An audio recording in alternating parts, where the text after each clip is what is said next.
বার্মিংহামে একটি কৃত্রিম গুহা তৈরি করে ব্যাপক প্রশংসিত হয়েছেন বাংলাদেশি বংশোদ্ভূত আর্ট শিল্পী মোহাম্মদ আলী। কোরআনের আলোকে নির্মিত এই গুহা দেখতে দূর দূরান্ত থেকে আসছেন দর্শনার্থীরা। এতে করে ইসলামের প্রতি মানুষের আগ্রহ বাড়বে বলে মনে করছেন অনেকে। বিস্তারিত জানাচ্ছেন আমাদের সহকর্মী মোহাম্মদ আতিকুর রহমান। পবিত্র কুরআনের সূরা কাহাফে বর্ণিত গুহার আদলে একটি কৃত্রিম গুহা বানিয়ে ব্যাপক প্রশংসিত হয়েছেন ব্রিটেনের বাংলাদেশি বংশোদ্ভূত শিল্পী মোহাম্মদ আলী।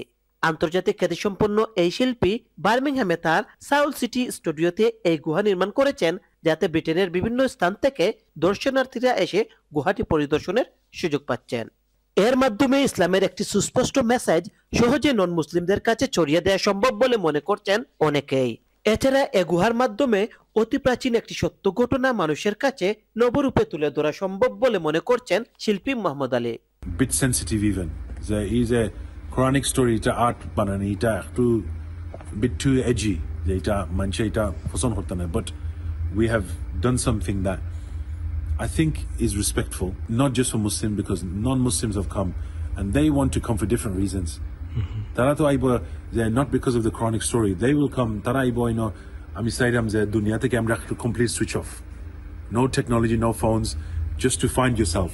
সূরা কাহাফে বর্ণিত 7 স্লিপার্সদের নিয়ে শিল্পী মোহাম্মদ আলীর স্লিপার্স বাংলাদেশি সহ নানা কমিউনিটির মধ্যে ব্যাপক আগ্রহ সৃষ্টি করেছে।